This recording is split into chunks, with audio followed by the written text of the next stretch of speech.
자, 이번 시간에는 그 자동차에 대한 그 문제풀이를 한번 진행을 해 보도록 하겠습니다. 그래서 오늘 첫 시간으로 기관 자동차 일반에 대해서 한번 문제를 풀어보도록 하겠습니다. 자, 다음 용어에 대한 옳은 설명만을 고른 것은 이라고 지금 표현했네요. 그래서 지금 이 네 가지의 어떤 지문 형태에서 옳은 것만 찾아서 적합한 것을 고르는 문제라고 보시면 되겠죠. 자, 첫 번째 한번 보겠습니다. 전장. 전장이라고 하는 것은 자동차의 중심선의 평행한 연직선, 연직면 및 접지면에 평행하게 측정하였을 때 범퍼, 후미 등과 같은 부속물을 포함한 상태에서 자동차의 제일 앞쪽 끝에서부터 제일 뒤쪽 끝까지 최대 길이를 말한다. 전장 맞습니까? 차량의 중심선에서 평행한 연직면 또는 접지면에 대하여 평행하게 측정하였을 때 거기에는 접지면 또는 뭐 범퍼라든가 후미 등 뭐 이런 것들이 또 같이 있겠죠. 그죠? 그랬을 때 제일 앞쪽 끝에서부터 제일 뒤쪽 끝까지 거리, 이것을 보고 우리는 전장이라고 하는데, 예를 들어서 자동차가 이렇게 있습니다. 자동차가 이렇게 있으면, 자, 지금 문제는 제일 앞쪽 끝에서부터 제일 뒤쪽 끝까지, 물론 여기에 후미 등이 이렇게 있습니다 라고 했을 때 이 거리를 보고 우리는 뭐라고 하죠? 이거를 전장이라고 하죠. 전장. 그죠? 그래서 1번 옳은 표현이네요. 자, 두 번째 전폭을 보면은요. 전폭은 자동차의 너비를 자동차의 중심면과 직각으로 측정하였을 때 부속품을 포함한 최대 너비로서 하대 및 환기장치는 닫혀진 상태이며 백밀러를 포함한다라고 되어 있는데, 자, 여기서 지금 한 가지 말이 틀렸네요. 다 옳은 표현인데 한 가지가 틀렸습니다. 뭐가 틀렸나요? 자, 그렇죠. 이 백밀러를 포함한다, 이 부분이 잘못됐네요. 백밀러는 포함하지 않습니다. 이해되셨죠? 자, 그래서 백밀러가 펴져 있다라고 하면 접은 상태까지는 인정을 하는데 백밀러를 포함하지는 않습니다. 그래서 2번의 두 번째 니은의 표현은 틀린 표현입니다.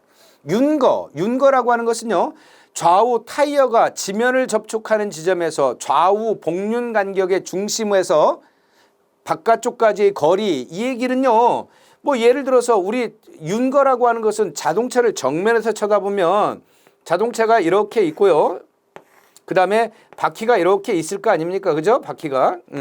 이렇게 있으면 이게 접지면이고 노면이고, 그러면 바퀴의 중심선에서부터 바퀴의 중심선까지 좌측 바퀴와 우측 바퀴의 중심점에서부터 중심점까지의 거리를 보고 우리는 윤거라고 하죠. 이거는 정면에서 쳐다본 겁니다. 그런데 얘는 지금 복륜 간격의 바깥쪽까지의 거리가 아니고 바퀴와 바퀴 사이의 중심 거리를 보고 우리는 윤거라고 이야기를 합니다. 그래서 역시 세 번째 항목 틀린 표현이네요. 자, 그 다음에 앞 오버행이라고 하는 건 자동차 앞바퀴 중심을 지나는 수직면에서 자동차의 가장 앞부분까지의 수평 거리를 말한다라고 돼 있는데, 자, 이 얘기는 뭐냐면 앞바퀴 중심을 지나는 수직면이면 여기죠, 여기. 그죠? 여기. 그죠? 수직면이면 여기고, 여기에서부터 가장 앞부분까지의 수평거리, 여기서부터 여기까지의 거리를 말하는 건데, 예, 맞습니다. 요거를 우리는 앞 오버행이라고 하고, 그 다음에 뒷바퀴 중심에서부터 제일 후단까지의 거리, 요걸 우리는 뒤 오버행이라고 이야기를 하죠. 뒤 오버행. 그래서 앞쪽을 앞 오버행, 뒤쪽에는 뒤 오버행이라고 이야기를 합니다.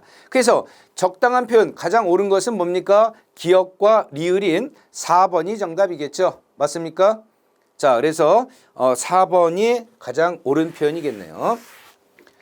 자, 그 다음에 두 번째로 자동차 용어에 대한 설명으로 옳은 것은 뭐냐? 자동차 용어. 자, 첫 번째, 차량 중량이라 함은 적차 상태를 말한다. 맞아요? 틀려요? 차량 중량이라고 하면은요, 적차 상태가 아니고 공차 상태를 말합니다. 공차 상태. 이해되셨나요? 공차 상태를 말하고, 자, 공차 상태라고 하는 것은 그 공차 상태는 차량 중량이라고 하고, 그럼 적차 상태의 중량을 보고 우리는 뭐라고 합니까? 적차 상태의 중량을 차량 총중량이라고 한다고 했었죠. 그죠? 그래서 공차 상태라고 하는 것의 중량은 차량 중량이라고 표현하고요. 차량 중량이라고 표현을 하고 적차 상태에서의 중량을 뭐라고 그래요? 차량 총중량이라고 하죠. 총중량. 그래서 지금은 차량 중량이기 때문에 공차 상태를 의미하는 겁니다. 공차 상태. 그래서 1번 틀렸죠? 자, 두 번째로 축거란 좌우 타이어 지면을 접촉하는 지점에서 좌우 두 개의 타이어 중심선 사이의 거리를 말한다 라고 되어 있는데, 자, 여기 지금 축거입니까 이게? 이 지금 표현은 뭡니까? 타이어가 지면을 접촉하는 지점에서 좌우 두 개의 타이어 중심선 사이 거리. 요거였잖아요.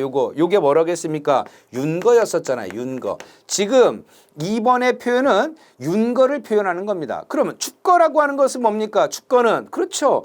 제일 앞차축에서부터 제일 뒷차축까지의 이 거리가 나올 겁니다. 이 거리. 그렇죠. 이 거리를 보고 우리는 뭐라고 그래요? 축거라고 하죠. 축거. 축거라고 합니다. 자, 그래서 2번 틀린 표현이겠고요. 3번 최대 적재량이라고 하는 것은 빈차 상태, 공차 상태에서 승차 정원 및 최대 적재량의 화물을 균등하게 적재한 상태를 말한다. 맞습니까? 자, 최대 적재량. 이건 최대 적재량이라고 하는 것. 요건 뭐예요? 이걸 전부 다 한 것을 이걸 최대 적재량이라고 안 하고 차량 총중량이라고 하죠. 차량 총중량. 그렇죠. 최대 적재량이라고 하는 것은 이 차에 실을 수 있는 최대 적재량, 이 차에. 그러니까 예를 들어서 화물차가 이렇게 있습니다. 이 화물차에 여기에다가 실을 수 있는 최고의 무게, 이걸 보고 우리는 최대 적재량이라고 하는 거예요.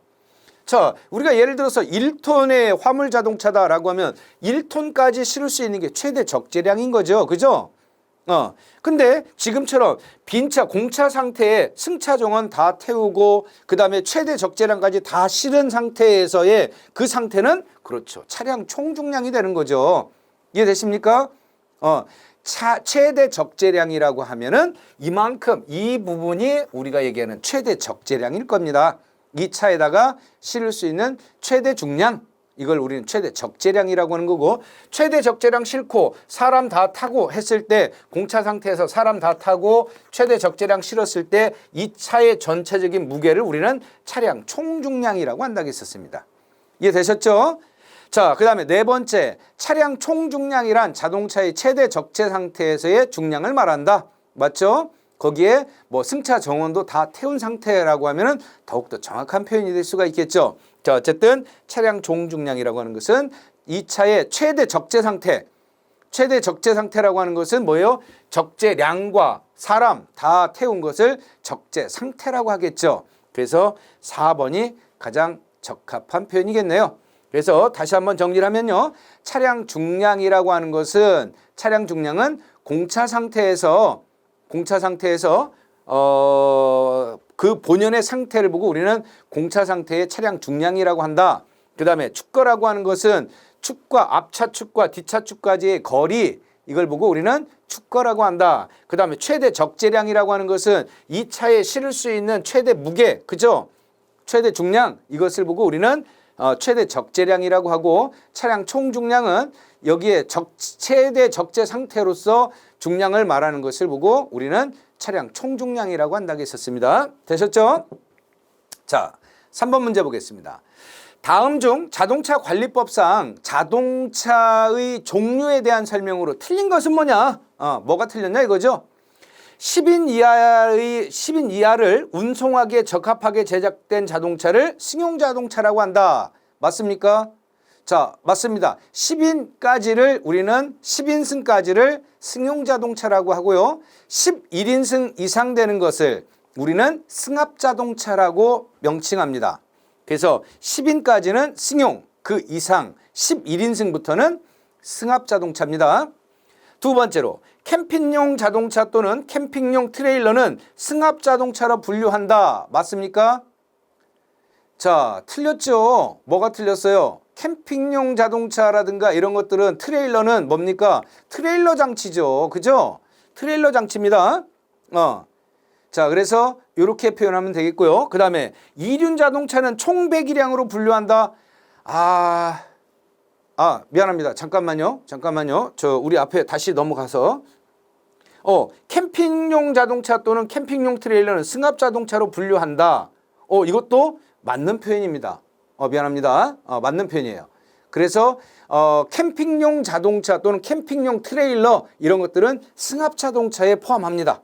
미안합니다. 이거는 자, 그 다음에 세 번째, 이륜 자동차는 총 배기량으로 분류하기도 한다. 이륜 자동차는 총 배기량으로 분류한다. 맞아요? 틀려요?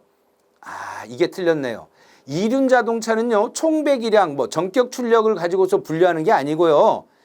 사람이 1인이나 2인이 탈 수 있을 정도로 설계되어 있는 자동차를 보고 우리는 이륜 자동차라고 칭하지, 총 배기량, 전격 출력 이런 걸 가지고서 분류하지는 않습니다.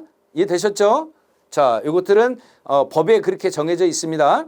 자, 그 다음에 네 번째, 특수 자동차는 특수한 작업을 수행하기에 적합하게 제작된 자동차로서 승용 자동차, 승합 자동차 또는 화물 자동차가 아닌 자동차를 말한다. 그렇죠. 승용에도 해당하지 않고요. 승합에도 해당하지 않고 화물에도 해당하지 않습니다. 말 그대로 특수 자동차입니다. 특수 자동차. 이해되셨죠? 그래서 여기에 이 정답으로 본다라고 하면 자, 3번이 틀렸죠. 그래서 이륜 자동차다라고 하는 것은 여기 보자고요. 잠깐 해설. 자, 우리 자동차관리법 제3조에 보면은요, 승용 자동차는 10인 이하에 운송하기에 적합한 자동차로 승용 자동차라고 얘기를 하고요. 승합 자동차는 11인승입니다. 11인승. 거기에 지금 얘기하는 캠핑용 자동차 또는 캠핑용 트레일러는 승합 자동차에 포함한다라고 별도로 표시를 하고 있습니다. 이해되셨죠? 그 다음에 화물 자동차라고 하는 것은 화물을 운송하기에 적합한 화물 적재 공간을 갖추고 그 다음에 화물 적재 공간에 총 적재 화물의 무게가 운전자를 제외한 승객의 승차 공간 모두 탑승했을 때의 무게보다 많은 자동차인 거죠. 그러니까 결국은 뭐냐면 화물을 실을 수 있는 무게가 사람이 탔을 때의 무게보다 더 많은 것을 우리는 화물 자동차라고 한다는 얘기죠. 이해되셨습니까? 그래서 화물을 얼만큼 실을 수 있느냐에 따라서 화물을 이렇게 요만큼만 실을 수 있다. 요만큼만 실을 수 있다. 그걸 화물 자동차라고 할 수 있느냐? 그렇죠. 예를 들어서 이런 거죠. 승용 자동차가 이렇게 있습니다. 이렇게 승용 자동차가 있는데 승용 자동차가 예를 들어서 이렇게 있는데 이 뒷부분에다가 화물을 실을 수 있게 이렇게만 만들어 놨어요. 예를 들어서. 여기에는 예를 들어서 100kg도 못 실습니다. 그러면 여기 사람은 보통 5인승이죠. 보통 우리 승용 자동차를 보면. 그러면 사람의 1인당 몸무게를 우리는 얼마로 본다고 했었어요? 65kg을 성인 1인의 몸무게로 본다겠죠. 5인승이라고 하면 대략 65kg 곱하기 5 하면 얼마예요? 65 곱하기 5 하면은 5, 25고 325kg이 나오겠네요. 그래서 325kg보다 여기 안에 사람을 실을 수 있는 것보다 여기 있는 화물을 실을 수 있는 무게가 더 많이 나가야 화물 자동차라는 거죠. 이해되셨나요? 그렇지 않고 화물을 실을 수 있는 무게가 상대적으로 이 사람을 탈 수 있는 무게보다 작으면 이건 화물 자동차라고 인정 안 한다라는 얘기입니다. 이해되셨죠? 자, 그 다음에 특수자동차라고 하는 것은 다른 자동차를 견인하거나 군환 작업 또는 특수한 작업을 수행하기 위해서 제작된 자동차로서 승용 자동차, 승합 자동차, 화물 자동차가 아닌 자동차를 그냥 특수자동차라고 하는 겁니다. 대표적으로 우리 레카차 이렇게 생각하시면 빠를 것 같아요. 레카차 같은 경우는 사람을 태우고 다니는 자동차가 아니고요. 그죠? 그 다음에 화물을 싣기 위한 자동차도 아닙니다. 또 사람을 많이 태우고 적게 태우고 이런 개념이 아니죠. 결국은 말 그대로 특수한 목적을 수행하기 위해서 설계된 자동차입니다. 이런 자동차를 우리는 특수자동차 이렇게 이야기를 하죠. 자, 그 다음에 이륜 자동차의 정의는요. 총 배기량 또는 전격 출력과 관계없이 1인 또는 2인을 사람을 운송하기에 적합하게 제작된 자동차를 보고 우리는 이륜 자동차라고 하죠. 이해되십니까? 그래서 엔진 배기량 또는 전격 출력 이런 거하고는 따지지 않습니다. 그래서 사람 1인이나 2인을 태워서 운송할 목적으로 제작한 자동차를 우리는 이륜 자동차 이렇게 칭합니다. 자, 이건 법적 관리 사항이니까 이렇게 참고하시기 바랍니다. 자, 네 번째. 다음 중 성능에 관한 용어의 정의로 잘못 설명한 것은 무엇이냐? 성능에 관한 용어입니다. 자, 첫 번째, 엔진의 단위 출력을 발생하기 위하여 단위 시간당 소비하는 연료의 양을 연료 소비량이라고 한다.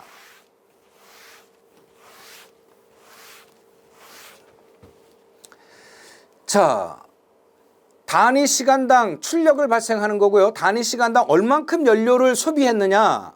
그래서 이걸 보고 우리는 연료 소비율이라고 하죠. 그래서 실질적으로 연료 소비율이라고 하는 것은 시간당 얼만큼 연료의 양을 썼느냐 해서 보통 킬로그램 per hour라고 하죠. hour. 1시간 동안 몇 킬로그램의 연료를 소모했느냐 아니면 몇 그램의 연료를 소모했느냐 내지는 몇 리터의 연료를 소모했느냐 라고 하는 것이 우리가 얘기하는 연료 소비율의 단위입니다. 그래서 1번 맞는 표현입니다. 두 번째로 총감속비는 엔진의 회전 속도와 구동바퀴 회전 속도와의 비를 말한다. 맞는가요? 엔진의 회전 속도와 구동바퀴의 비를 말한다. 또 변속기의 변속비와 종감속비의 감속비를 곱하여서 구한다. 맞나요?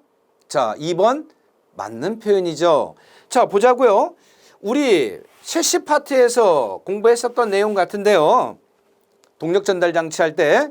자, 우리 그 엔진 회전 속도가 있죠? 엔진 회전 속도. 엔진 회전수. 회전수를 뭘로 나누는 겁니까?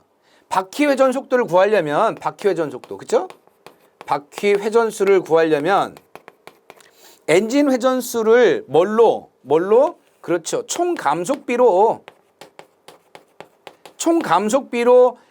엔진 회전 속도를 나누면은 결국은 바퀴 회전 속도가 나옵니다. 바퀴 회전 속도. 그럼 결국은 엔진의 회전 속도와 그 다음에 구동바퀴 회전 속도의 비율을 우리는 총 감속비라고 하겠죠. 보자고요. 이걸 구하려면 어떻게 됩니까? 이걸 구하려면. 총 감속비분의 엔진 회전수라고 했으니까 이것은 결국은 바퀴 회전수다. 맞죠? 그러면 이 총감속비라고 하는 것은 결국은 얘와 얘가 자리 바꿈을 하면 되겠죠. 그래서 바퀴 회전 속도와 엔진 회전 속도의 비율을 우리는 뭐라고 한다? 그렇죠. 총감속비라고 하는 거죠. 그럼 총감속비 얘는 요거는 어떻게 구해집니까? 요거는 총감속비는 그렇죠. 변속비라고 하는 것이 있었죠. 변속비 곱하기 뭡니까? 그렇죠. 종감속비였죠. 종감속비. 맞죠? 그래서 총감속비라고 하는 것은 변속비와 종감속비의 곱으로 구한다. 맞죠?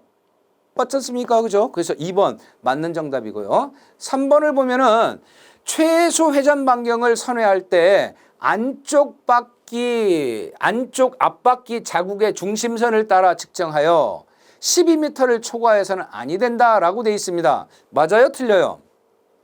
자, 여기서 얘기하는 것은요. 한 가지 지금 딱 오류가 있네요. 어떤 오류가 있냐면 안쪽 바퀴가 아니고요. 바깥쪽 바퀴입니다. 자, 이렇게 보자고요. 자동차가 이렇게 있습니다. 이렇게 선회를 하려고 이렇게 준비를 하고 있어요. 이렇게 조향을 해갖고 그리고 얘가 이 축을 이렇게 해서 하나에 이렇게 뺑 돌아서 오겠죠. 그럼 이 자동차의 최소 회전 반경이라고 하는 것은 이 바깥쪽 바퀴가 이렇게 해서 이렇게 들어올 테고요. 안쪽 바퀴는 이렇게 해서 이렇게 들어오겠죠. 맞지 않습니까? 그러면 여기 중심점을 기준으로 해서 이 안쪽 바퀴를 기준으로 하나요? 아니지 않습니까? 이 바깥쪽 바퀴를 기준으로 하는 겁니다. 바깥쪽 바퀴. 이해되셨죠? 그래서 바깥쪽 앞바퀴의 중심점을 기준으로 해서 쭉 하고 선회를 했을 때 그 거리가 얼만큼 되느냐라고 하는 것이 12m 이내여야 된다라고 하는 게 법적 규정으로 되어 있습니다.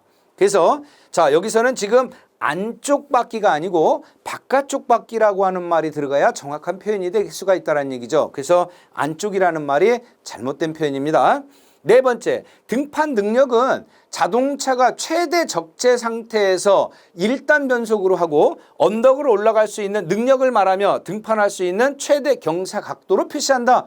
당연하죠. 고갯길을 올라갈 겁니다. 고갯길을 올라가는데 그냥 공차 상태로 이렇게 올라가는 게 아니고 왜 화물 자동차 같은 경우는 최대 적재량을 실었을 때 올라갈 수 있는 능력을 표시해야 될 거 아닙니까? 그죠? 그래서 최대 적재 상태에서 측정을 하는 거고 그리고 제일 힘이 좋은 때가 언제입니까? 1단 변속일 때, 일속일 때가 가장 힘이 제일 좋잖아요. 그죠? 토크 힘이 구동력이 세니까. 그래서 1단으로 놓은 상태에서 언덕을 올라갈 수 있는 몇 도의 언덕을 올라갈 수 있느냐. 그때의 경사 각도로 표시한다. 맞는 표현입니다. 자, 그래서 지금 3번 문제 같은 경우는 하나가 틀렸죠? 3번의 안쪽이라고 하는 부분이 잘못된 표현이겠네요. 바깥쪽이 정확한 표현이라고 보시면 되겠습니다. 이해되셨죠? 자, 그 다음에 5번째로 자동차 다음 중 자동차 재원 윤중의 정의로 맞는 것은 뭐냐? 윤중이라고 하는 것은 뭐예요? 바퀴 하나가 지면을 누르는 힘이겠죠? 바퀴 하나가. 자, 지금 운전석 바퀴 요게 지면을 누르는 힘이 얼만큼 되느냐? 이 반대쪽에 있는 조석 바퀴에 지면 하나로 누르는 힘은 얼마냐? 그래서 각 바퀴마다 하나씩 지면을 누르는 힘을 우리는 윤중이라고 합니다. 윤중. 바퀴 하나가 누르는 하중. 그래서 모든 바퀴가 받는 하중을 합친 중량이다. 자, 이건 뭘 표시하는 거예요? 모든 바퀴가 받는 하중의 합친 합계, 이건 뭐죠? 그렇죠. 차량 중량 또는 뭐 차량 총중량 이렇게 얘기할 수 있겠죠.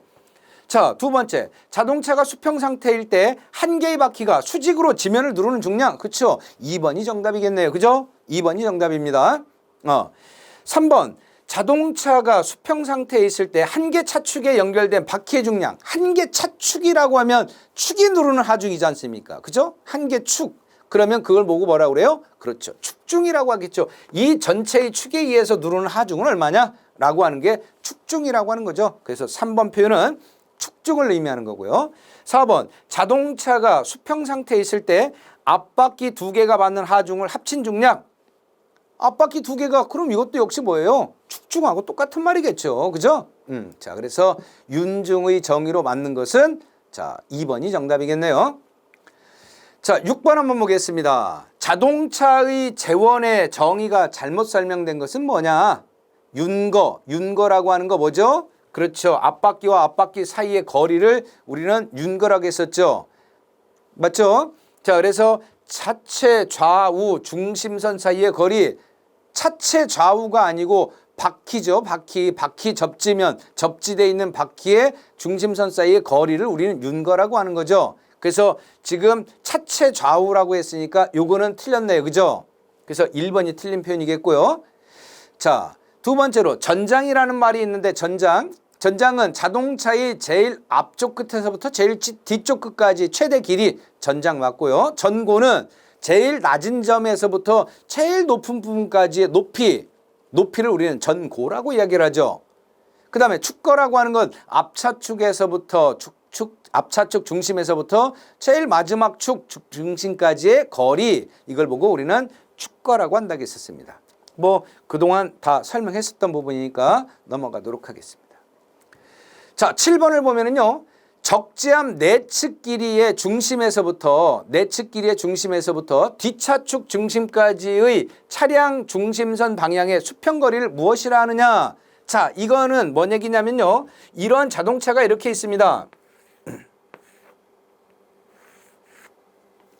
자, 보통 뭐 이렇게 얘기를 하는데, 그래서 지금 보면은 적재함 내측 길이의 중심에서부터 여기서부터 여기까지의 중심거리면 여기겠죠, 여기. 그죠? 이 정도 될 겁니다. 이 정도 될 테고요. 그다음에 뒷차축 중심까지의 거리, 뒷차축 중심까지 여기서부터 여기까지 거리가 나오죠. 이만큼. 그죠? 요것을 보고 뭐라고 하냐라고 하는 거예요. 요것을 보고 우리는 뭐라고 합니까? 이걸 하대 옵셋이라고 합니다. 하대 옵셋. 하대 옵셋이라고 합니다. 이걸 보고. 자, 오버행이라고 하는 것은 여기서부터 여기까지가 앞 오버행, 여기서부터 여기까지가 우리는 뒤 오버행이라고 했었고요. 이해되시죠? 자, 그래서 오버행 각이라고 하는 것은 이걸 오버행 각이라고 합니다. 요만큼을. 오버행 각. 또는 여기서부터 요거의 각도를 우리는 오버행 각 이렇게 얘기를 하죠. 뭐 전장은 제일 앞단에서부터 제일 후단까지의 거리를 전장이라고 한다고 했었고요. 자, 그래서 하대 옵셋이라고 하는 것은 자, 뭡니까? 내측 길이의 중심에서부터 뒷차축 중심까지의 차량 중심선 방향의 수평거리 요만큼을 우리는 뭐라고 한다? 그렇죠. 하대 옵셋이라고 용어로 정의하고 있습니다.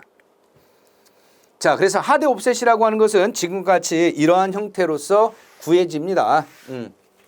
자, 지금 어디입니까? 그림에서 보는 것처럼 자, 여기서부터 여기까지의 길이가 있고요. 이거에 대한 중심이고 그 다음에 뒷차축에서부터의 그 거리만큼을 뺀 것을 요만큼을 우리는 뭐라고 한다? 하대 옵셋이라고 하죠. 자, 그래서 여기에 보면 요 부분만큼을 우리는 하대 옵셋이라고 이야기를 합니다. 자, 그 다음에 8번째, 다음 중 선회할 때 원심력과 평행을 이루는 힘. 자, 코너링은 이렇게 주행을 하고 있습니다. 자동차가 이렇게 주행을 하면 원심력을 받아서 자꾸 이 자동차는 바깥으로 밀려나가려고 할 거 아니에요. 그죠? 그래서 이것에 반대로 작용하는 힘을 우리는 구심력, 다른 말로 코너링 포스라고 한다고 했었지 않습니까? 그죠? 자, 코너링 포스, 구심력, 이걸 우리는 원심력의 평행을 이루는 힘이라고 했습니다. 그래서 구심력과 원심력이 적절하게 유지가 돼야 이것을 원활한 주행을 이룰 수가 있겠죠. 근데 자, 이것이 자동차가 이렇게 주행을 하는데 자꾸 바깥으로 나가려고 하는 경향이 발생하는 것을 보고 우리는 뭐라고 했죠? 언더스티어라고 했었고요. 자꾸 안으로 들어오려고 하는 경향이 발생되는 것을 보고 우리는 오버스티어라고 한다고 했었습니다. 셋백이라고 하는 것은 앞차축과 뒷차축에서부터의 어떤 그 평행각을 우리는 셋백이라고 하죠. 셋백. 자, 그래서 지금은 자동차가 원심력과 평행을 이루는 힘, 이걸 보고 우리는 뭐라고 합니까? 그렇죠. 코너링 포스, 다른 말로 구심력, 이렇게 이야기를 합니다. 구심력은 자동차가 선회할 때 원심력과 평행을 이루는 힘으로, 즉 원심력에 대응하여 선회를 원활하게 하는 힘으로 코너링 포스 또는 구심력이라고도 한다라고 하는 거 정리합시다. 자, 9번째, 다음 중 앞 엔진 앞바퀴 구동 방식이 특징이 아닌 것은 앞 엔진 앞바퀴 구동 방식. 그래서 우리 구동 방식에 따라서 어떻게 구분합니까? 구동 방식에 따라서 자, 구동 방식에 따라서 엔진 위치가 어디에 있고 구동 방식은 어느 쪽 바퀴를 구동하느냐에 따라서 앞에 엔진이 있고 그 다음에 앞바퀴 구동 방식이다라고 하면 앞에 엔진이 있고 전륜 구동 방식이면 FF카라는 말을 쓴다고 했었고요. 그 다음에 앞에 엔진이 있고 뒤에 구동 방식, 뒷바퀴 구동 방식을 우리는 FR 구동 방식이라고 이야기를 했었죠. 맞죠? 그 다음에 뒤에 엔진이 있고 뒷바퀴 구동 방식을 우리는 RR카라고 했었고 그 다음에 네 바퀴, 전 바퀴가 다 구동이 될 수 있다는 것을 보고 우리는 4휠 드라이브에서 4WD 보통 이렇게 얘기하죠. 또는 뭐 올휠 드라이브 해서 AWD 이렇게 표기하는 경우도 있습니다. 자, 어쨌든 앞바퀴, 앞 엔진이 있고 앞바퀴 구동 방식, 결국은 FF 구동 방식의 어떤 특징을 이야기를 하고 있는 거네요. 자, 아닌 것은 뭐냐? 첫 번째 뭡니까? 엔진과 구동바퀴 거리가 짧아 동력 손실이 적다. 엔진과 구동바퀴 거리가 짧아 동력 손실이 좋다. 그렇죠. 앞바퀴에서 바로 앞에 엔진이 있고 바로 바퀴로 전달하는 이 동력 전달 거리가 그만큼 짧죠. 그러다 보니까 손실되는 부분들이 적더라는 얘기입니다. 또한 긴 추진축을 사용하기 때문에 발진 가속 시 출력 성능이 좋다. 야, 추진축이 있습니까? 그렇죠. 후륜 구동일 경우에는 앞에 엔진이 있고 뒷바퀴를 구동을 시키기 위해서는 추진축을 거치겠죠. 얘는 뭡니까? 얘는 두 번째 내용은 그렇죠. 후륜 구동의 사항이죠. 전륜 구동하고는 전혀 관계없는 내용입니다. 또한 직진 안정성이 좋아서 보통 언더스티어링 경향이 발생을 한다. 또는 미끄러지기 쉬운 노면에서 주파할 때 왜 앞바퀴가 구동해서 튀어나가는 성질이 우수하더라는 거죠. 근데 뒷바퀴가 구동되면 좋지 않은 노면은 앞쪽이 이렇게 흔들릴 수 있다라는 거죠. 자, 이런 것들이 전륜 구동일 때의 어떤 장점인 거고 특징인 거고 2번 같은 경우는 언제? 이거는 후륜 구동의 특성입니다.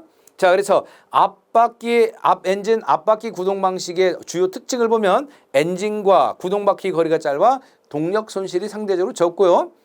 또한 모든 것이 엔진과 바퀴를 구동시키는 모든 장치가 앞쪽에 설치되어 있기 때문에 뒤쪽 공간으로 추진축이라고 하는 공간이 차실을 지날 텐데 차실 공간을 그만큼 넓게 쓸 수가 있다라고 하는 것이 장점일 수 있겠죠. 직진 안전성과 그 다음에 미끄러지시킨 노면에서의 주파성이 좋아진다라고 하는 것도 장점이라고 보시면 될 것 같습니다.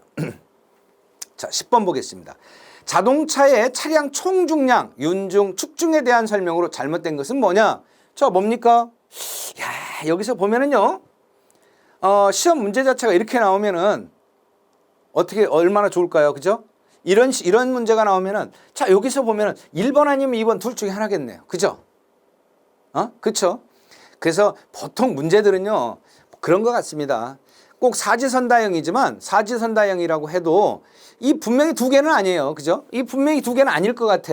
아니고 이 두 개 중에 하나가 정답일 거지 않습니까? 근데 참 아리송하죠. 아리송하게 원래 출제가 됩니다. 그래서 사지선다형 문제 같은 경우는 보통 두 개는 과감하게 내가 아니다라고 뺄 수가 있더라는 거죠. 그 두 개 중에 하나를 명확하게 알면 뭐 정확한 답을 찾을 수 있지만 찍을 수밖에 없는 그런 현상도 많이 발생을 합니다. 자, 어쨌든 1번 아니면 2번이 정답일 것 같아요. 왜냐하면 뭐 20톤, 25톤 뭐 거의 총 중량에 대해서 얘기를 하는 거니까. 그죠? 그래서 승용 자동차의 차량 총 중량은 20톤을 초과하지 아니할 것. 초과해서는 안 된다. 승합 자동차의 차량 총 중량은 20톤을 초과해서는 안 된다. 축중 10톤, 윤중 5톤. 자, 그래서 틀린 답은 뭡니까? 그렇죠. 2번이 틀린 말이죠. 일반적으로 차량의 총 중량은 20톤을 초과할 수 없고 축중 10톤, 윤중 5톤입니다. 윤중 5톤. 그런데 거기에 특수일 경우에는 화물 자동차와 특수일 경우에는 40톤까지 늘어날 수 있고요. 승합 자동차는 30톤까지 늘어날 수 있습니다. 그래서 승합 자동차는 어디입니까? 자, 승합 자동차는 30톤까지, 그 다음에 화물 및 특수 자동차의 경우는 40톤까지 허용 한계를 둔다. 특수인 경우에는. 자, 그래서 지금 정답은 2번이 틀린 표현이죠. 2번.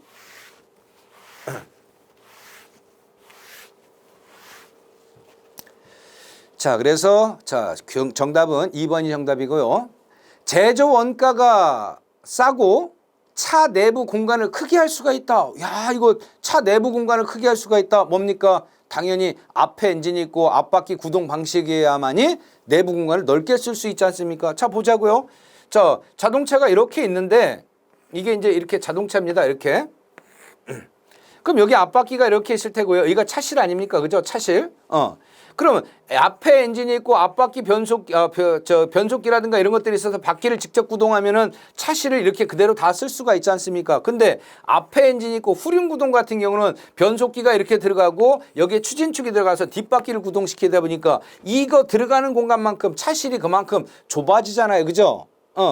이해되죠? 그래서 차실의 공간을 넓게 쓸 수 있고 제조 원가가 줄어든다라는 얘기는 모든 장치가 다 여기에 들어가 있다 보니까 집약시킬 수가 있습니다. 근데 여기는 추진축이라든가 종감속기와 차축까지 설치해야 되다 보니까 그만큼의 제작 원가가 좀 늘어날 수가 있겠죠. 이해되시죠? 자, 그래서 가장 그 내부 공간을 크게 만들 수 있는 방식은 뭐냐? 결국은 FF 방식 아닙니까? 그죠? FF 방식. 자, 그 다음에 12번 자동차 구조 기능에 대한 설명으로 옳은 것은 뭐냐? 주행장치는 운전자가 조향 휠을 회전시켜 주행 방향을 임의로 바꾸는 장치이다. 맞습니까? 주행장치가 조향 휠을 회전시켜서 주행 방향을 임의로 바꾸는 장치입니까? 주행장치는 아니죠. 뭐가 임의적으로 바꿔줘요? 그렇죠. 1번 같은 경우는 조향장치를 의미하는 거죠. 조향장치가 지금과 같이 조향 휠을 회전시켜 주행 방향을 임의로 바꾸는 장치가 조향장치입니다. 자, 두 번째로 동력 전달 장치. 동력 전달 장치는 열 에너지를 기계적 에너지로 바꾸어 유효한 일을 할 수 있도록 하는 장치이다. 맞습니까? 자, 동력 전달 장치라고 하는 것은요, 엔진에서 발생한 동력을 변속기, 클러치 변속기, 추진축, 그 다음에 차동기어, 종감속기어, 추진축, 엑셀축 거쳐서 바퀴까지 결국은 엔진에서 발생된 동력을 바퀴로 전달하는 일련의 장치를 보고 우리는 동력 전달 장치라고 하는 겁니다. 그러면 열 에너지를 기계적 에너지로 바꾸어 유효한 일로 만들어주는 거다. 이건 뭡니까? 얘는 엔진의 역할인 거죠. 엔진. 그렇죠? 열 에너지를 기계적 에너지로 바꿔주는 것은 엔진입니다. 내연기관. 동력 전달 장치는 엔진에서부터 바퀴까지 동력을 전달해주는 일련의 장치를 보고 우리는 동력 전달 장치라고 하는 거고요. 사행정기관의 동력 발생 순서는 흡입, 폭발, 압축, 배기이다. 맞습니까? 예, 이거 지금 모르는 사람 없겠죠? 자, 내 이론 교육 충실하게 했으면은 이런 문제는 아주 뭐 이건 말도 안 되는 문제예요. 뭐가 잘못됐습니까? 흡입, 폭발, 압축, 배기 이 순서입니까? 아니죠. 흡입, 압축, 폭발, 배기 순서죠. 그죠? 그래서 폭발하고 압축하고 지금 자리가 바뀌었네요. 폭발이라고 하는 것을 우리는 다른 말로 뭐라고 그래요? 동력행정이라고도 합니다. 동력행정. 자, 그래서 3번도 틀린 표현이겠고 4번 현가장치는 주행 중 노면에서 받은 충격이라든가 아니면 진동을 완화시켜주는 장치이다. 맞습니까? 그렇죠. 현가장치라고 하는 것이 노면에서 오는 충격과 진동 이런 것들을 완화시켜줘서 사람한테는 어떤 그 충격을 흡수해주고 그 다음에 화물을 보호할 목적으로 설치하는 장치를 보고 우리는 현가장치라고 한다고 했었습니다. 이해되셨죠? 자, 그래서 자, 1항 같은 경우는 조향 휘를 회전시켜서 하는 것을 우리는 조향장치라고 했었고요. 열 에너지를 기계적으로 에너지로 바꿔주는 것을 보고 우리는 뭐라고 했습니까? 엔진이라고 했죠? 엔진. 그죠?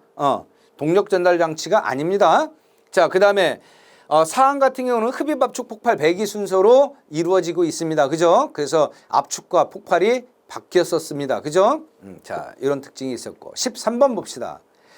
동력 전달 장치에 관한 설명으로 맞게 설명한 것은 뭐냐? 자, 동력 전달 장치.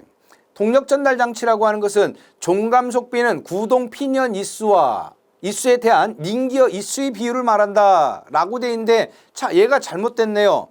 뭐가 잘못됐어요? 두 개 자리가 바뀌었죠. 링기어 이수에 대한 구동 피년의 이수 비율을 보고 우리는 뭐라고 한다? 그렇죠. 종감속 기어라고 하죠. 그래서 종감속 기어의 비율은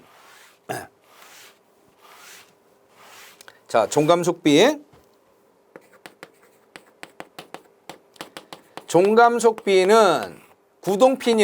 구동 피니언 이수분의 링기어 이수입니다. 링기어 이수. 그래서 지금 앞뒤말이 바뀌었습니다.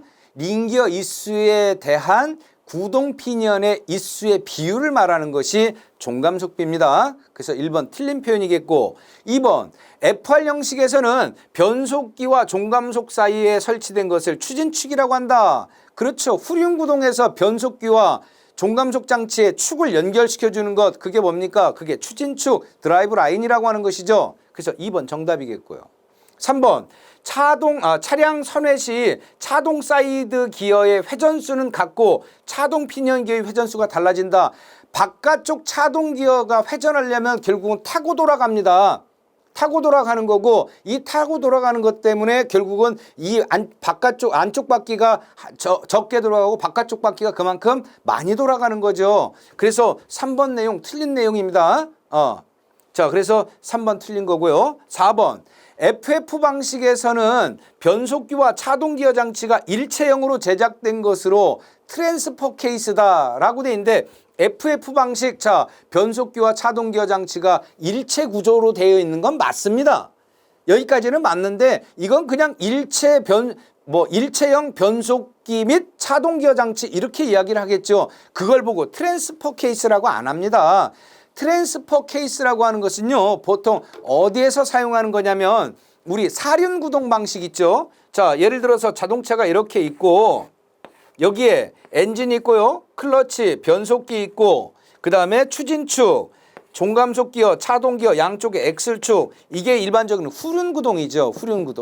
후륜구동인데 이 옆에다가 트랜스퍼 케이스라고 하는 것을 별도로 하나 설치해서 이렇게 해놓고 여기다가 종감속 기어 장치 만들고 차동 기어 장치 만들어서 이렇게 엑셀축 쳐가지고 결국은 앞뒤 바퀴가 전부 다 구동축이 될 수 있도록 구성이 되는 요 매체가 트랜스퍼 케이스라고 하는 거예요. 트랜스퍼 케이스 이해되셨죠? 그래서 트랜스퍼 케이스라고 하는 것은 사륜구동 장치에서 모든 바퀴의 동력을 인출시켜주기 위해서 설치한 것을 보고 우리는 트랜스퍼 케이스라고 하는 것이지 지금처럼 변속기와 차동기어가 이렇게 일체로 돼 있다라고 해서 이걸 보고 트랜스퍼 케이스라고 하지 않습니다. 자, 그래서 4번도 틀린 표현이죠. 가장 적당한 표현은 어디입니까? 2번이 정답이겠네요. 맞죠? 2번이 정답입니다. 자, 그래서 종감속 기업이라고 하는 것은 구동피년의 인수분해 링기어의 인수비로 구성이 되고요. 그 다음에 추진축이라고 하는 것은 변속기와 종감속 기어 장치에서 연결시켜 줄 수 있는 연결 막대고 그 안에는 뭡니까? 자재음이라고 하는 각도 변화를 대응하기 위한 자재음이라고 하는 것이 있다고 했었고 그 다음에 길이 변화에 대응하기 위한 슬리비음이라고 하는 것이 있었습니다. 맞죠? 또한 차동기어 장치 차량이 선회가 되려고 하면 차동 회전 시 차동 피니언 기어가 공전을 하면서 고정되어 있고요. 차동 사이드 기어 위를 굴러갑니다. 굴러타게 돼 있죠. 그렇게 해서 자전을 시작하여 회전하려는 바깥쪽 차동 기어를 차동 사이드 기어라고 하는 것을 구동하게 되고 이때 결국 회전하는 바깥쪽 사이드 기어는 차동 피니언의 동력을 두 배의 속도로 회전함으로써 인해서 원활한 코너링이 될 수 있도록 만들어지는 거죠. 이게 차동 기어 장치 아닙니까? 그죠? 그래서 차동 기어 장치에 대한 내용 잘 이해하실 필요가 있을 것 같습니다. 자, 네 번째로 트랜스퍼 케이스. 자, 어디라고요? 4휠 드라이브. 그렇죠. 총륜 구동 방식, 4바퀴 구동 방식에서 변속기에서부터 오는 동력을 부변속기로서 엔진의 동력을 모든 바퀴에 전달하기 위해서 변속기 옆에 설치한 이 부분을 보고 우리는 뭐라고 한다? 그렇죠. 트랜스퍼 케이스라고 이야기를 합니다. 자, 14번. 자동차가 선회할 때 바깥쪽 바퀴 회전수를 안쪽 바퀴보다 많게 해주는, 그렇죠. 선회하려고 하면 안쪽 바퀴의 회전 속도하고 바깥쪽 바퀴의 회전 속도. 자, 분명히 안쪽으로 회전하는 사람이 좀 더 유리하고 바깥쪽으로 뛰는 사람이 분명히 불리하겠죠. 그래서 안쪽 바퀴하고 바깥쪽 바퀴하고의 속도 차이를 달리 해줄 필요가 있다는 얘기죠. 그래서 바깥쪽 바퀴의 회전수를 안쪽 바퀴보다 많게, 얘가 더 많이 걸어가야 되고 얘는 적게 걸어가면 되잖아요. 그죠? 얘가 못 돌아간 만큼 얘로 넘겨준다고 했지 않습니까? 이것을 역할하는 것이 뭐다? 그게 뭡니까? 그렇죠. 차동기어 장치죠. 차동기어 장치. 자, 종감속 기어 장치라고 하는 건 뭡니까? 종감속 기어 장치. 종감속 기어라고 하는 것은 말 그대로 최종적으로 감속을 할 목적으로 사용하는 장치가 종감속 장치고 그 안쪽에 차동기어가 들어가 있는 거죠. 자, 그 다음에 오버드라이브 장치라고 하는 것은 뭡니까? 엔진의 여유 출력을 이용해서 엔진의 속도보다 바퀴의 속도를 좀 더 빨리 돌린 목적으로 사용하는 것을 보고 우리는 오버드라이브 장치라고 합니다. 유성기어 장치라고 하는 것은요, 제일 바깥쪽에 링기어라고 하는 것이 있고 가운데에 썬기어가 있고 그 다음에 이렇게 그려볼까요? 그려봅시다. 제일 바깥에 링기어라고 하는 것이 있고요. 그 다음에 가운데에 썬기어가 있고 이 링기어와 썬기어를 연결시켜주는 기어를 보고 우리는 뭐라고 했습니까? 유성기어라고 했었죠. 유성기어. 그리고 이 유성기어를 잡아주는 매체를 보고 우리는 뭐라고 했죠? 이걸 캐리어라고 한다고 했죠. 캐리어. 그래서 링기어, 썬기어, 유성기어, 캐리어, 이것을 우리는 유성기어 장치 또는 유성기어 유닛 이렇게 이야기했었죠. 자동 변속기에서 이야기했었던 내용입니다. 자, 이렇게 구성이 되어 있고요. 차동기어 장치, 우리가 지금 이야기하는 안쪽 바퀴하고 바깥쪽 바퀴의 회전 속도를 달리해서 원활한 코너링을 이룰 수 있도록 만든 장치를 보고 차동기어 장치라고 했고, 차동기어 장치라고 하는 것은 렉과 피니언의 원리를 응용했었다라고 하는 것들 반드시 이해해야 된다라고 설명했었습니다.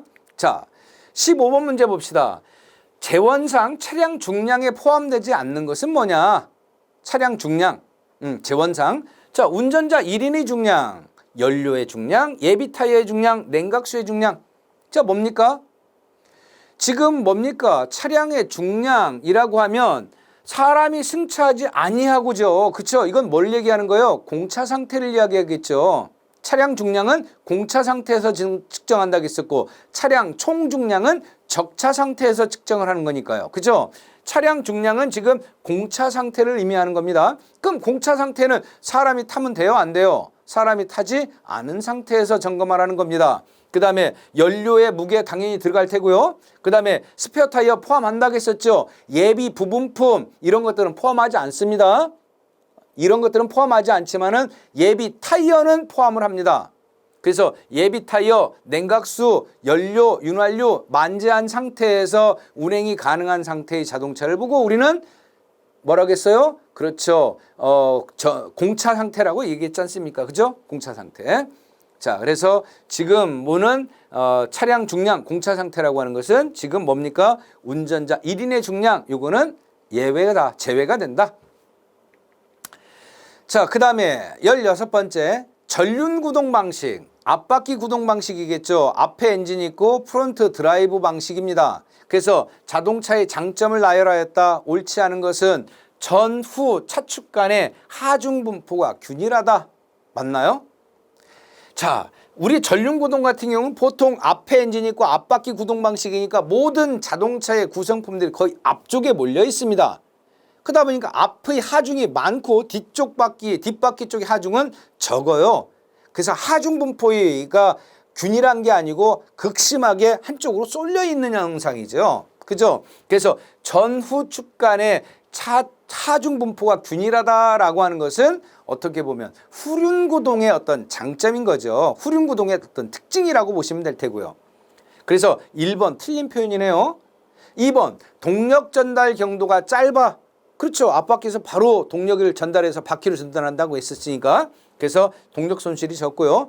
추진축 터널이 없어서 차실의 거주성, 그만큼 차실의 공간을 넓게 사용할 수 있다. 커브길이라든가 미끄러진 길 또는 이런 부분에서 조향 안정성을 양호하고 그 다음에 치고 나갈 수 있는 어떤 그런 성질이 있을 수 있다라고 하는 것이 전륜 구동 방식이었죠.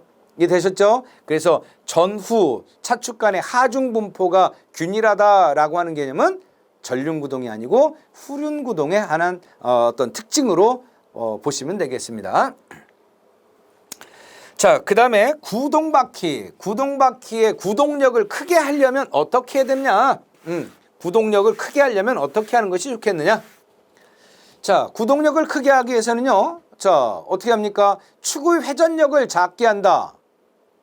회전력을 크게 해야 구동력이 커지는 거죠. 맞죠? 회전력이라고 하는 것은 토크를 말하는 건데 토크라고 하는 것의 단위는 뭡니까? 킬로그램, 미터고 그래서 얘는 토크 T라고 하는 것은 힘 곱하기 거리를 얘기합니다. 힘 곱하기 거리. 그래서 이거를 크게 하려면 어떻게 해야 되느냐? 이걸 크게 하려면 또는 이 전체적인 힘을 크게 하려면 어떻게 해야 되느냐? 이거죠. 그래서 그만큼 바퀴의 반지름을 작게 한다. 얘가 작아지면 얘가 일정한 상태에서 얘는 커지겠죠. 그죠? 그래서 반지름을 작게 하면 회전력을 구동력을 크게 할 수가 있습니다. 그래서 반지름을 작게 하는 것이 정답일 거고요.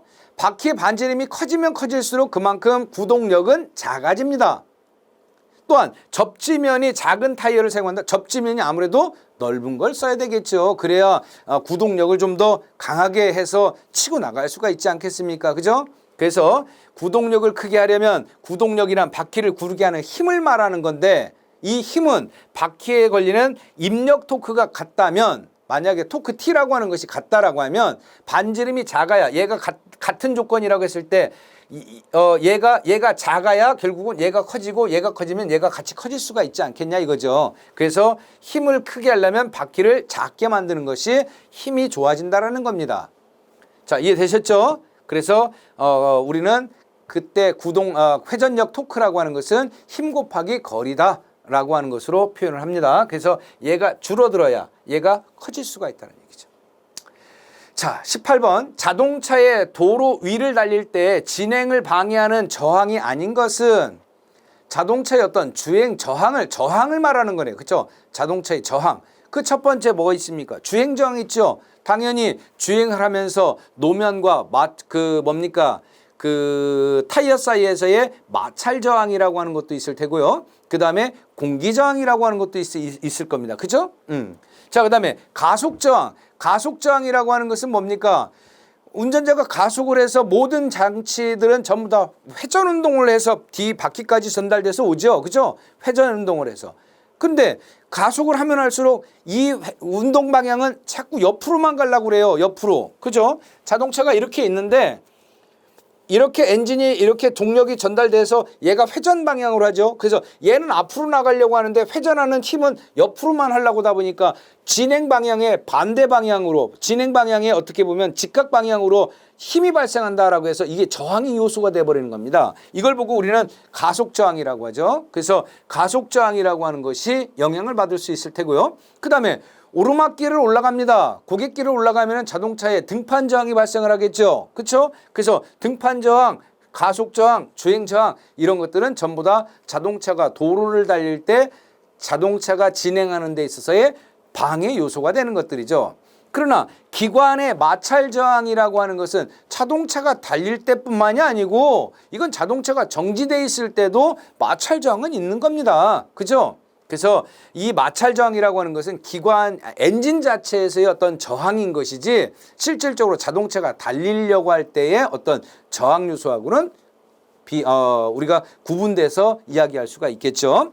자, 그래서 내용을 보면요. 자동차가 도로를 주행할 때 받는 저항을 구름저항, 구름저항이라고 하는 것은 어떻습니까? 바퀴하고 노면 사이에서의 받는 저항을 구름저항이라고 하고 자동차의 면적이 넓으면 넓을수록 그만큼 면적을 이기고서 자동차가 튀어나가야 되죠. 그만큼의 공기저항을 많이 받을 거고 그때 발생되는 저항을 공기저항이라고 하고 그 다음에 구배저항 또는 등판저항, 오르막길 올라갈 때 가속저항 이런 것들이 자동차 주행 저항에 해당합니다. 그러나 기관의 마찰저항은 여기에 관계없겠죠. 자, 19번. 변속기에서의 입력축과 출력축의 회전수의 비를 무엇이라고 하느냐? 자, 변속기에서의 입력축과 출력축의 회전수 비 이렇게 봅시다. 엔진이 이렇게 있고요. 여기 클러치 있고 클러치에서 변속기로 입력이 되는 입력축이 있고 변속기가 이렇게 있죠. 그리고 이게 출력축입니다. 자, 변속기 입력축에 받는 회전속도와 출력축의 회전속도 얘와 얘의 비율을 말하는 거네요. 얘와 얘의 비율. 그러면 결국은 엔진의 회전속도는 입력축의 회전속도하고 똑같을 거고요. 변속이 돼서 출력축으로 빠져나가는 거 아닙니까? 맞죠? 그러면 여기에서 동력이 전달돼서 변속 단수가 어떻게 되느냐에 따라서 출력축의 속도가 달라질 거 아닙니까? 얘가 1000rpm을 하면 얘는 500rpm을 하더라는 거죠. 그러면 그만큼 속도가 줄어들었네요. 그죠? 속도가 줄었다는 얘기는 2분의 1로 그만큼 속도가 줄었더란 얘기죠. 그럼 결국은 여기에서의 그 감속이라고 하는 것이 발생을 했고 여기에서의 감속비를 우리는 뭐라고 그래요? 그렇죠. 변속기에서의 감속비를 변속비라고 하죠. 변속비. 자, 이런 문제로서 본다라고 하면요. 추진축의 회전속도와 추진축, 변속기의 변속기 출력축 회전속도와 그 다음에 바퀴의 회전속도 차이 얘와 얘의 속도 비율을 보고 우리는 뭐라고 그래요? 뭡니까? 여기에 종감속비어가 있잖아요. 종감속기어. 그러면 여기서 나오는 속도와 바퀴의 회전속도 차이의 비율을 우리는 뭐라고 합니까? 그걸 종감속비라고 하겠죠. 여기는 종감속비. 종감속비라고 하고 얘와 얘의 속도 차이의 비율을 우리는 변속비라고 하겠죠. 변속비. 이해되셨죠? 자, 그래서 뭐 저항력, 여유력, 가속 능력 뭐 이런 것들은 한 번씩은 확인해 볼 필요가 있는데 자, 저항력이라고 하는 것은 주행 저항에 상당하는 힘으로 그렇죠. 주행을 저항하는데 자동차가 주행을 하는데 그거에 상당하는 힘으로써 전 차륜의 그 전 차륜에 있어서의 힘의 총합을 우리는 뭐라고 한다? 저항력이라고 하겠죠. 여유력은 뭐냐? 여유력은 구동력과 저항력의 차로서 이 여유력은 가속력이라든가 견인력 또는 등판 능력 이런 것들을 나타내는 데 사용하는 것이 여유력이라고 하죠. 또 가속 능력이라고 하는 것은 자동차가 평지 주행에서 가속할 수 있는 최대 여유력을 우리는 가속 능력이라고 칭합니다. 자, 그래서 참고하시고요. 자, 20번 보겠습니다. 다음 중 자동차의 중량과 관계없는 저항은 뭐냐? 자동차의 중량과 관계없는 것. 자, 공기저항, 등판저항, 구름저항, 가속저항. 뭘까요? 자, 등판저항. 등판으로 올라가는데 이 자동차가 굉장히 무거워요. 화물을 잔뜩 실었습니다. 차로 올라갑니까? 등판저항이 그만큼 커지겠죠. 그래서 하중과 무게를 갖고 있다는 하중과 관계를 갖는다는 얘기예요. 이 자동차가. 자, 그다음에 구름 저항. 무거운 자동차, 짐을 잔뜩 실은 자동차가 바퀴와 노면 사이에서 발생하는 저항을 우리는 구름 저항이라고 했는데 그만큼 구름 저항이 그만큼 클 거 아닙니까? 그죠? 그다음에 대형차일수록 이 회전 운동하는 양이 더욱더 많아질 수 있겠죠. 또는 자동차의 무게가 무거울수록 이 가속하려고 하는 저항이 굉장히 커집니다. 그래서 결국은 2번, 3번, 4번 같은 경우는 자동차의 무게에 비례해서 저항값도 커진다라는 거죠. 그런데 비해서 공기저항이라고 하는 것은요. 공기저항은 자동차의 앞 면적이 얼만큼 되느냐 이거죠. 승용차 같은 경우는 앞부분이 좀 갸름하죠. 그렇죠. 이렇게 갸름합니다. 그렇기 때문에 공기가 이렇게 해서 쓸려나가기 때문에 상대적으로 공기저항이 적지만 대형 버스 같은 것들을 보면 어떻습니까? 대형 버스는 전면이 다 네모 반듯한 틀에 의해서 공기가 접촉을 하겠죠. 그래서 뭐 요즘 이런 그 화물 자동차 같은 경우는 여기에다가 어떻게 해요? 이 루프 위에다가 이렇게 해서 뭐 그 공기 저항을 최소화시키기 위해서 이런 것도 설치하지 않습니까? 그죠? 그렇듯이 결국은 차량의 어떤 중량과 관계는 없습니다. 자동차, 승용차를 만들 때 승용차가 이렇게 유선형으로 안 만들고 그냥 승용차도 이렇게 앞이 딱 떨어지는 형태로 만들어 버리면 공기의 접촉 면적이 많아지고 그만큼 공기 저항이 커지는 거죠. 그래서 공기 저항이라고 하는 것은요. 차량의 속도와 그다음에 투영 면적에 비례해서 저항이 걸리는 겁니다. 나머지는 차량의 중량과 밀접한 관계를 가지고 있는 거고요. 그래서 자, 공기 저항이라고 하는 것은 공기 저항은 공기 속에 운동하는 물체가 공기로부터 받은 저항의 자동차의 투영 면적과 자동차의 속도의 제곱에 의해서 비례합니다. 그래서 2, 3, 4번 같은 경우는 차량 중량과 밀접한 관계를 가지고 있고요. 자, 이렇게 해서 우리 그 자동차 일반에 대해서 우리 그 전체적인 문제를 한번 풀어봤고요. 다음 시간에는 우리 기관부터 차례대로 문제풀이를 들어가도록 하겠습니다. 자, 수고하셨습니다.